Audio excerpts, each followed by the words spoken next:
Welcome to Insights, the podcast of Forerunners of America, where we are here every time to warn the nation from a biblical perspective and to help you respond in faith. And I'm really excited about our topic today. In other words, what are we going to do as Christians and church leaders, so forth, when we're confronted with the next pandemic? I hope there's never one, but what are we going to do? But before we jump into that and I introduce my guest, I need to bring up something a bit unrelated, and that is we've gotten another strike against us at YouTube. I would say we're talking about factual things that they apparently did not agree. They even refused or denied our appeal. So anyway, we're asking everyone, and you're part of everyone. So we're asking you to please go to Rumble and subscribe to Forerunners of America. We have put the link, the channel, Forerunners of America channel link in the description of this video. And we're asking you to go there and subscribe. Just like you did with YouTube, you need to create an account and do that at Rumble. And then you can subscribe to Forerunners of America at Rumble. We really don't know how much longer we're going to be allowed to be on YouTube. Now, if you want to listen to or see, if you're on Rumble or at Spotify, if you want to look at the podcast that was our last strike and what they took down, you can go to the podcast 151, and the title is Navigating Greater Darkness. And so what in the world did we say? Well, go to that podcast and find out. I'm laughing a little bit, not that this is funny. I'm laughing a little bit because I'm so surprised that they would take that podcast and give us a strike. We've said way more controversial stuff, way more inflammatory stuff since that podcast, which was actually put out a year and a half ago, even though we just got this strike recently. So again, we don't know how much longer we'll be on YouTube. I'll send out a little bit of a concise video here this coming week that'll explain this slightly more. Anyway, with that said, we are looking at how we handled the pandemic in the church among us as Christians, how we did that 2.5 years ago now, if you can believe that. It's already been 2.5 years. And to help me unpack this is the senior pastor of Roseville Baptist Church in the St. Paul, Minnesota area. And his name is Jackie Hill. Welcome, Jackie. Thank you. I'm glad to be here. Yeah, really excited to have you. You know, it was actually my brother that connected the two of us. So I want to give a shout out to Steve. So this is awesome. And Yeah. and Jackie, just before we jump into the meat of this, which I know everybody wants to get into quickly, but just so we understand you a little bit, just tell us, how'd you get interested in the ministry, being a pastor, and these kinds of things? Yeah. I mean, I was honestly kind of a little bit like a Jonah. I mean, I grew up in a Christian home, and but I never wanted to be a pastor, and I really fought against that. And God sort of put a desire in my heart to reach young people, and so I started off doing youth ministry. Eventually surrendered to that and did youth ministry for 12 years. And when I was the youth pastor here at Roseville Baptist Church, the lead pastor was telling me he was thinking about retiring and wanted me to replace him. And so that kind of freaked me out a little bit because I was used to working with young people and teenagers. And honestly, adults kind of scared me a little bit. And after praying about it and talking about it with my wife and seeking more godly counsel, I believe I was convinced that that's what God was calling me to. And so I've been the pastor here now for 10 years. Back in July, it's 10 years. So I sort of ran from it for years. And even when I was a teenager, I felt God, I think, calling me, but I just wasn't ready. And God grabbed a hold of me, and I'm not turned back. Well, I'm really glad you did obey that calling, Jackie. God bless you, especially in light of what's happened in the last 2.5 years. And I'm guessing, like most all of us, you didn't see a pandemic coming that was going to close down or at least threaten to close down the church. No, not at all. Caught us by surprise completely. Right. And so you navigated a bit differently from a lot of the churches that I've experienced or heard about or so forth. And so I want to jump into this. Now, this is going to be a bit of a thorny subject because we got to look at some things in scripture. We've got to also look at some things historically and in this kind of stuff. But here's my heart, because we're always, as I said in the outset, we're warning the nation from a biblical perspective and helping Christians to respond in faith. I believe that we have got to respond in faith differently than how we did 2.5 years ago. And not to make this too controversial, but some of the things I observed probably were not even by faith that we were doing as Christians. And so, Jackie, you took a different approach. And if you can go ahead and explain what you did, and then I want to get into the whys behind that, but just to give us kind of the response that you had. Yeah, absolutely. So in March 2020, Minnesota came up with the whole shutdown everything. The governor had issued his proclamation, or whatever you want to call it, his executive orders, and most churches just went along with that. As soon as it came across the wire, as soon as we heard about this, as soon as we saw it on the news or on the internet, social media, whatever, I instantly was not a fan of the way that churches are responding. And so I prayed about it, and I wanted to say, okay, biblically, how should we respond to this? And so I looked through a lot of different scripture, and I looked at the Romans 13 passage. I looked at how the early church dealt with difficulty and struggle in the face of government opposition of preaching the gospel. And then I wanted to examine historically, how has the church responded to things like pandemics? I went back and started reading about like the Black Death and things like that, and how the church responded to that. And we had a staff meeting that same week that the mandates came out. And I talked with the staff about it and sort of shared my heart and where I landed. And I said, I don't think we should close the doors. I don't think we should keep people from coming to church. I think we need to make some changes as far as things we do to maybe protect people a little bit. Maybe, so we didn't pass the offering plate and things like that. But I said, we need to meet. We need to come together. People need Jesus now more than ever. And if the church shuts the doors, what are we going to be left with? Before you go on, what we were left with, and even the church I was attending at the time, was Zoom. Yeah. Okay. And I heard all these people like excited about Zoom, like, wow, now we don't have to leave our houses. It's even more convenient. And wow, we're still fellowshipping with each other. We're still on this Zoom call together. And this is great. Okay. So Jackie, I know you've probably heard that numerous times. What was your response to we can just do this on Zoom? So we did have that question come up in our staff meeting even. And I explained how the word church means assembly in the Greek. And if we're not assembling, we're not being the church. Additionally, there's a big difference between connecting to someone over media, seeing their face on a screen, and actually spending time with each other like we're commanded to do in Scripture.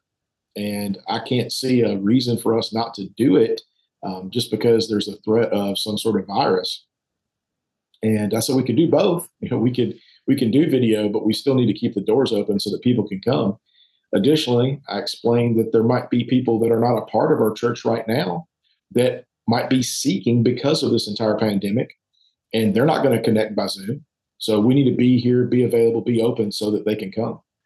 Okay, so very practically, how did you talk about that this getting COVID, at least how it was projected on mainstream media, is that basically if you contract the virus, it's a death sentence, and we should be terrified because if you get COVID, you are going to die. So you're telling people we're going to keep our church doors open, but how did you deal with that aspect of it? Well, honestly, we counted the cost, and I explained to our leaders that out of all the ones there, I was probably the highest risk for dying from COVID. I have a history of lung issues. I've had pneumonia many times. I have asthma. So I have all these factors. And I said, so I fully understand that if I get it, there's a good chance I'm not going to do well with it. That being said, I think it's worth it. Jesus told us that the good shepherd lays his life down for the sheep. And I said, I'm willing to do that. I've talked to my wife about it, and we're okay with it. And if that's what happens, that's what happens. But I don't see a reason for us as Christians to run away from threats to save our own lives when God has called us to lay our lives on the line to share the gospel. And we all sort of agreed that that's kind of where we are. That's what God has called us to. And that being said, we weren't going to be foolish about it. We wanted to take some preventative measures. So, and we put up hand sanitizer stations, and made masks available for people, although we never required that you had to wear a mask to come. We just made it available. And we made other little changes, like we stopped having a coffee bar temporarily, things like that. But we made changes that we thought would moderately or somewhat keep people safe, but we're willing to experience great risk if need be for the sake of the gospel. Right. So what I experienced is that to me, often it seemed like Christians were responding or reacting even the same as non-Christians. And I didn't feel like we could even have part of the conversation is, well, Paul said in 1 Corinthians 15, "Oh, death, where is your sting?" To me, that would be a very important thing. I would have imagined before COVID that this would be a very important passage to talk about, because we want to move with Christ and not just follow what Dr. Fauci is saying or other people on the media or the news or whatever. We want to make sure that we're doing what Christ is saying and leading us to do. And, other passages that would explain. So I guess I've been a bit confused, and maybe you can speak into this.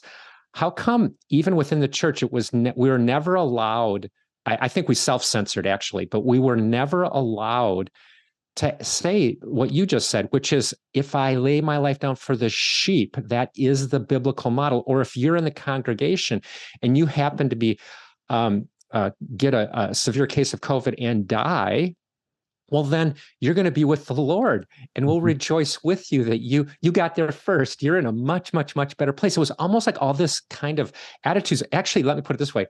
Everything connected to the gospel and our great hope in eternal life, it was not allowed. It was like this fear narrative drove the church. So just, again, I know we have a number of pastors that listen to this, other church leaders, but it's good for us as just, not in church leadership Christians to hear this too. How do you respond? Like, how can we do this differently in the future, and why should we do it differently? Yeah, well, I guess first, I was quite surprised by the way churches responded, by the way most churches responded. We handled this the week that the mandates came out and the COVID response by the government came out.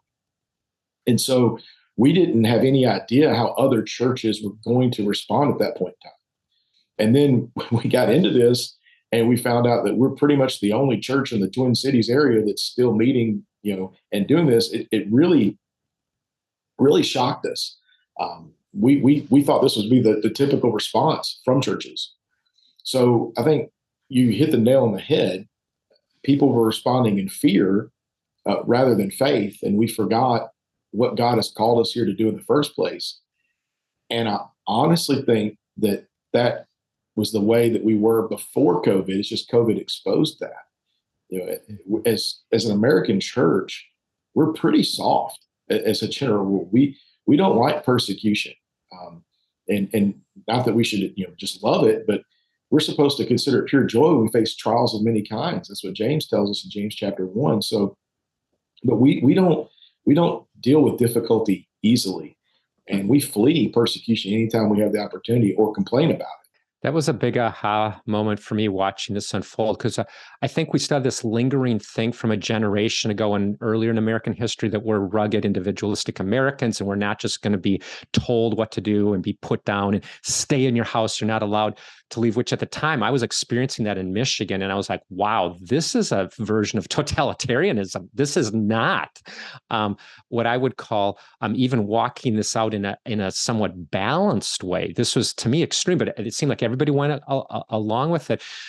But in light of what you just said, Jackie, probably the biggest reason for going down the path that most churches did was Romans 13, and it says that we should be subject to our governing authorities. So then, what do you do with that?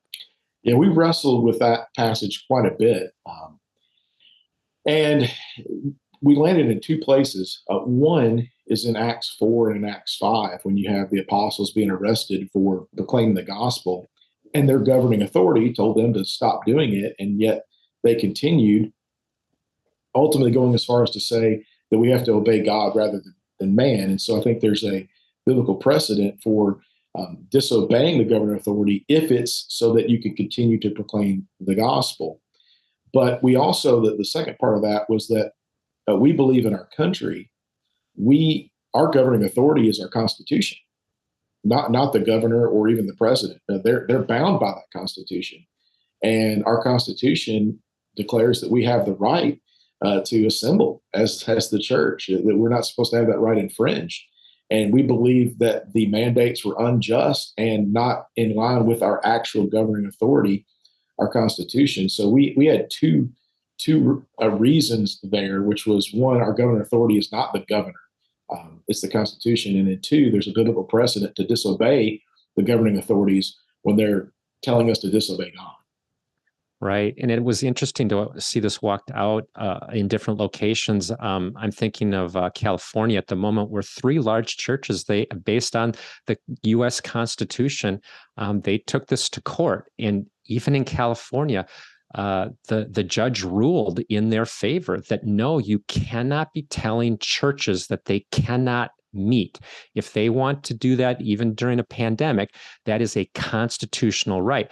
And so that's just very fascinating to me, how we kind of, I feel like we got caught up in a media narrative of fear rather than actually saying, wait a second, what do the laws on the books already say? And also, how do those laws interact with the scriptures? Because like you're saying, Jackie, although we didn't spend a lot of time on it, you're saying we really believe God wants his people to be together, not just on Zoom or on the phone or whatever, but actually to be together, pray together, talk together. There's some dynamic that's completely different when you're actually together. I think of Philippians 2, of being one in spirit, heart, and mind. It's just hard to do that from a remote location, watching a church service, an hour and a half church service once a week on Zoom. It's that's just not how this is going to happen. Now you're bringing in a response to Romans 13. And I do want to actually just emphasize one thing related to this, is that the government, with Caesar and so forth back in the first century when the New Testament was written, it was very different from how our framers created America, and what it was supposed to be, government serving the people, not the other way around. And it's a representative government. And that means that if they're not representing us, meaning our elected officials, if they're not representing us, meaning the people, then we should be able to talk to them, and we should be able to help guide the ship. Now, if they're just telling us, like they did, like where I was at the time in Michigan, with our governor, it was absolutely, you're locked down. It was some of the most extreme measures we had there in Michigan. It sounds like you're a bit similar in Minnesota. And the long and the short of it is, this is different than when there was Caesar as a dictator over an entire empire. We are a nation, like Lincoln said, it's government of the people, by the people, for the people. And that's the context in which we're allowed to make decisions. And you made what I believe to be the right decision. And I got to just throw in one other quick thing here. What I really like too is then it's up to the people to decide, will they actually come in person to the church service? It's no longer the government. Now, you could stay home. You weren't making anybody or pressuring anybody to actually come to your church, but now they make the choice. So all of this is important, super important in this conversation.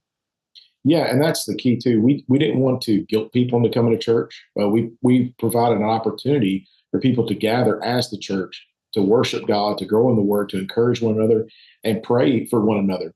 And initially, our church, probably only about 15% of our congregation continued to come and worship for about the first 4 to 6 weeks. But then after that, we started growing, and we grew during the pandemic in such a way, like not just I think in numbers, but we grew closer together. I think we grew in our faith, and we saw God work in an awesome way. And our church is way more healthy now today, I think, because of how God used the pandemic in our lives. And we I think credit God for that, obviously, and say, look, this is a blessing. And I think a lot of churches missed out on the blessing of going through that suffering together and seeing God deliver them and grow them closer to Him and each other as a result of it, because they weren't meeting. Okay, so one of the reasons they weren't meeting was simply because of the narrative that was out there, and it was such an overwhelming narrative. It seemed like any other voice was silenced to a degree. Did you guys start to question the narrative. I mean, it's one thing, we're going to keep our churches open based on the U.S. Constitution, based on what the Bible tells us to. We're going to do that. But I almost feel like there was this other side of the coin. And the other side of the coin was, I don't think the narrative itself was accurate. And I started to look at the science and the data, is what I'm saying, Jackie. And I started going, I think they're making policy decisions for each state and the whole country that are actually not based on science and data. So now all the more reason not to follow this. I'm just curious, did you ever go down the path of starting to analyze the science and the data?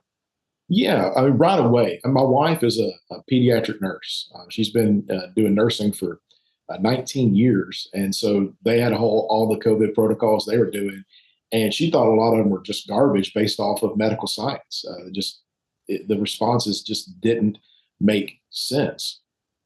And she even talked about masking, I mean, and different things. But yeah, so I definitely started questioning some of that. But where we still landed was, okay, if this stuff is true and it is this much of a threat, we still need to proclaim the gospel and be there and gather as a church in face of the difficulty. And it may not even be as bad as what people are saying. And so then we would look really foolish, and our faith would be really weak if we respond in a fear of things that weren't even true. And so we just said, either way, whether it is true or whether it's not true, or the truth is somewhere in between, we just got to keep doing what God has called us to. He doesn't put qualifications on it or say, okay, well, unless there's a plague, you preach the gospel. And so we ultimately decided it didn't matter. Wow. Yeah, I think you're right on. And just to emphasize that, we see many people throughout the scriptures that were risking their lives for the gospel. Now, sometimes it could have been in light of a pestilence. We do actually see that in different situations where God then would stay his hand and not continue the plague.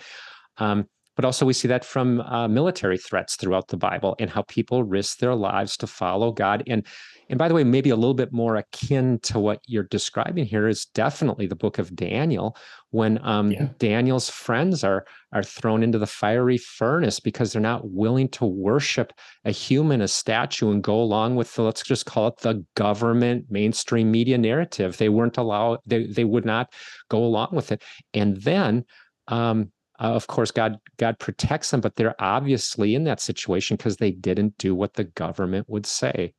Right. And I wanted to even know historically how the church had responded to things like this, specifically like a pandemic or a plague. And no one thought that COVID was as bad as the Black Death or the bubonic plague. And so I thought, hey, let's go back and look and see how the church responded to that in the 1300s. And I ended up coming across a letter that Martin Luther wrote in 1527 when the Black Death resurfaced in Germany.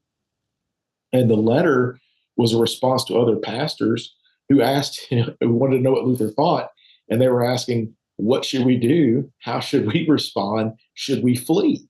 And so his letter was titled, Should the Christian Flee the Threat of a Deadly Plague? And wow. I read, I didn't even know that existed. And so I read through that letter, and it just overwhelmingly convinced me that we were doing the right thing, because we were responding to this pandemic much like Luther had advised those pastors to respond to an even greater threat, the Black Now, when Death. you said we were responding, you mean Roseville Baptist Church, Yeah, not the church yes. at large. No, yeah, Roseville Baptist Church. Yeah, I honestly was very disappointed. We got a lot of backlash from other churches, from our denomination, from our association, and then other pastor friends that I knew in other states and stuff had even called me and were trying to encourage me to shut the doors, and saying that I wasn't being loving toward our church. And so we caught a lot of backlash because of what we did, but I was overwhelmingly convinced that this was the right choice, based off the truth of God's word, and even seeing how the church responded, like I said, to the Black Death. That was huge. And if you got time, I want to read you one quote that Luther said I just thought was profound. And I don't see. Please do. And for those that are getting the video version from Rumble or YouTube, we'll put it up on the screen. Yeah. So he says, we have a plain command from Christ, our good shepherd, that we are to lay our life down for the sheep. The hireling sees the wolf coming and flees. For when people are dying, they most need the spiritual ministry, which strengthens and comforts them by word and sacrament, in faith that overcomes death. Therefore, dear friends, let us not become so desperate as to desert our own, who we are duty bound to help, and flee in such a cowardly way from the terror of the devil in this plague. Wow. I was like, wow. Yeah, I can't do anything but stay and keep the doors open. This is what we're called to. And I do think that the church as a whole, not our church here and the way we responded, but I do think the church as a whole, sadly, we responded cowardly to this pandemic. Just to punctuate that point, now this is going to be over 1,200 years earlier from that letter from Luther, but very much in the same perspective. And sociologist scholar Rodney Stark really highlights this in his book, The Rise of Christianity.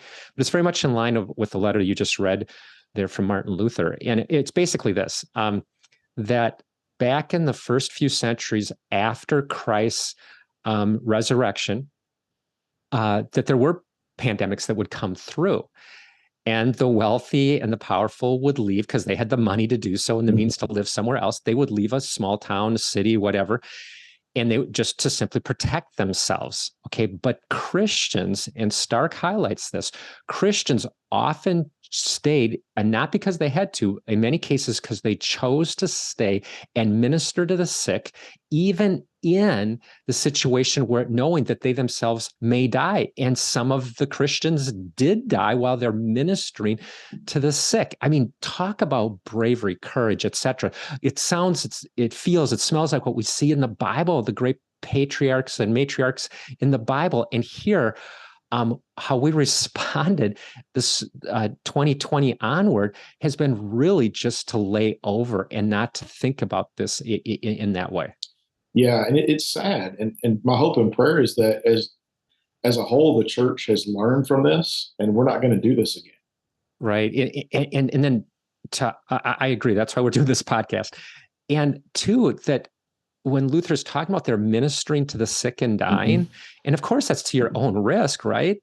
Yeah. But when you're doing that, I believe there should have been another response of faith, a practical faith by the church, and they should have been calling out their governors. And again, I lived in Michigan at the time, and Governor Whitmer put old, sick people not in the hospital, but back into their assisted living situations, nursing homes, and whatever, where they, at least in the assisted living situations where you don't get the care that you need by medical professionals. Those are not medical professionals, the staff of those facilities. And then they were told that you cannot see, so even those that were put in the hospitals where they were getting the proper medical care, either situation, then they were not allowed to see family members or their pastor or whoever that would minister to them and pray with them, because we had to social distance and have all these guidelines and restrictions and so forth. And what we're seeing here from Martin Luther, from the scriptures, from Rodney Stark's work, is actually historically Christians would respond by faith for going into those very situations. So again, pastors need to coordinate, rise up and say to their government, this is not good and right that you're isolating the sick like they are. So anyway, there's a lot of different aspects to responding in faith.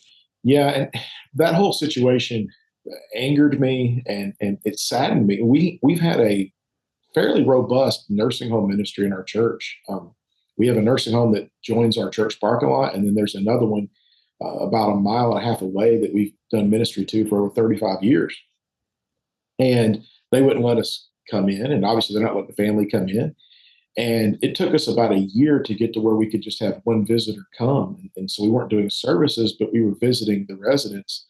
And it was heartbreaking because a good number of them had passed away, and a good number of them who had been coming to the services and Bible studies and things had mentally declined to such an extent that they weren't even sure what was going on anymore. And I do think that isolation was a major contributing factor to both of those things. And it was really heartbreaking. Right. And I know people personally that were put in that situation in the hospitals, not allowed to see anybody. In fact, another pastor friend of mine whose brother ended up dying, he actually believed that he was dying in the hospital. Again, not allowed to see anybody, of course, but was dying from the remdesivir that they were giving him. And he was calling, "Get me out of here." He actually ended up dying. Now, we don't know for sure, was it COVID, or was it remdesivir, or was it some other thing was going on? But the point was, he made a phone call, and his belief was that the medication, the protocol was killing him. And I guess fundamentally, when I look at all kinds of facets of this whole discussion about how are we going to respond to the next pandemic, I just I look at all of these facets, and all of them seem to have a more worldly way to go about it, or what the quote unquote experts are telling us, and then those ways that are more of faith in following God in the moment. Yeah, and that's the key is, who do we listen to? What voice are we listening to? Are we listening to the voice of God and what his word says? Or are we listening to the devil and his lies or his schemes? Or, and I do think the devil was using fear in the media and the government's response to it to cause Christians or tempt Christians to abandon God's calling for our lives. And so we really need to make sure we're listening to the voice of God. Okay, so listening to the voice of God, you did it over the last 2.5 years, I believe. And so I want to ask you, Jackie, just any practical takeaways? Okay, just to say the obvious, we've already talked about some practical takeaways that are by faith. We want people to get what they need today so they can circle up with their church leadership, whoever, and get prepared for the next thing that comes. And to do that now when things are not so inflammatory, meaning, the big debate about masks or lockdowns or even the vaccine. A lot of that stuff is sort of in the background now. It's not nearly as much of a hot button and so forth. Let's get ourselves in a proper position now, so we're not panicking or taken off guard, at least in the future. So just to say the obvious, you kept your church open. You've explained why in detail on this podcast. Everybody listening to this, we need to weigh these words from Pastor Jackie Hill, and we need to say, are we going to leave the doors open during the next pandemic? And as Jackie just said a few minutes ago, even when there's a much higher death rate, that doesn't necessarily mean God's calling us to close down, like during the Black Death and the stuff that was highlighted on that, and Rodney Stark and so forth. So anyway, that would be a clear takeaway. Are we going to keep our church doors open? And is God leading us to do that? We need to decide that now. Jackie, what other kinds of things would you suggest practically for church leadership to be considering now? Yeah, I mean, I think it starts with counting the cost. Say, okay, this might happen again, and what are we willing to risk for it? And remembering our purpose moving forward. What has God called us to do? I think we forget that a lot of times. Churches are just trying to function and maintain the status quo. We forget what God has actually called us to is to minister to people and to share the gospel, make disciples. And I think another thing that we could do is begin preparing our people now, teaching them what it really looks like to follow Christ in the face of difficulty and opposition, coming up with a plan for response. And there were lots of opportunities for us to minister to people, and I think looking for those opportunities as we see these different issues arise. Our food shelf was emptied multiple times in the first few months of the pandemic. We were continuing replenishing it because people had trouble getting to grocery stores and everything else. And so we were able to help people in that way. So come up with practical ways that you can maybe meet needs that would provide an open door to share the gospel with those people as well. Because if people are hurting and in need and the church doesn't step in to do it, where are they going to find their hope? Where are they going to find peace? Where are they going to find the help that they need? The government's not God, and people, if we're looking for salvation somewhere other than Jesus, we're going to be greatly disappointed. So we need to be prepared to meet those practical needs, but most of all, meet the spiritual needs. And that struggle, those practical needs, those difficulties can be windows that God has given us to bring forth the spiritual solution that they really need. Wow, that is so awesome. And also, I want to highlight that do we believe in the gospel only when there's not a challenge we're facing? Or do we believe in the gospel, which Christ's work saves us? Do we believe that now, and as well as in the moment of crisis, a pandemic or anything else? I'm very concerned that the American church, in light of how we responded to COVID, that actually many within the American church say they believe in the gospel, but at the end of the day had no comfort or peace from the very gospel they say they believe in. And my friends, we have got to settle the score now. Now, when the next shaking comes to America, of course, we can address these things even further then, and maybe even have a greater receptivity to such a message then. But there's something really, really off here. How could we respond in just massive fear? And then I also want to say more on the practical level, a bit a different topic than what we've discussed so far. But I have a friend who went to a church and they said, well, we're closing our church down for the elderly in honor of the elderly. We're closing our church down. And immediately that smelled off to me. It smelled funny to me. And as I thought about that, it was more of a sense of, if I was in my 80s or 90s, would I want the church to close its doors because of me? And the answer is no. I will self-quarantine at that age. I will do what I think I need to do. And oh, by the way, I might even show up at church if it was still open. So the long and the short of it is so many practical ways that we need to be thinking now and not being deceived in the moment. If we think it through now and have these discussions as church elder boards and just as Christians and Bible studies and so forth, we can be so much more ready for the next thing. With that said, Jackie, you get the final word. So please give us the last thing that's on your heart. Yeah, I think the last thing I just want to leave people with is I really do believe that for the church, the pandemic was a blessing in that it showed us where we really are.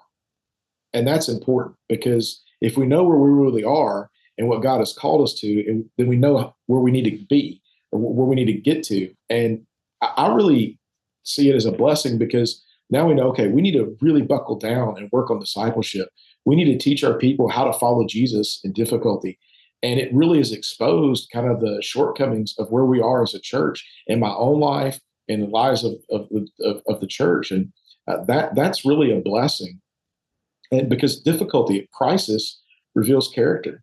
And that's what this has done. And so I think from here on out, we know where we are and where God has called us to. And we know we're not there yet. And so we need to keep growing and keep surrendering and allowing God to use us. And maybe, if that's the case, Lord willing, the next pandemic, we'll be ready to meet it with the faith that God has given us so that we are sharing the gospel and making disciples as God gives us opportunity. And if need be, laying our lives down for the sheep, That's as you right. highlighted earlier. Awesome Amen. stuff, Jackie. Thank you so much for joining me. Thank all of you for joining us on Insights. And remember, our days at YouTube are most likely numbered. So please go to Rumble right now. We've got the link in the description, and subscribe. If you don't have an account, create an account at Rumble and subscribe. Thanks again. I look forward to being with you next time on Insights.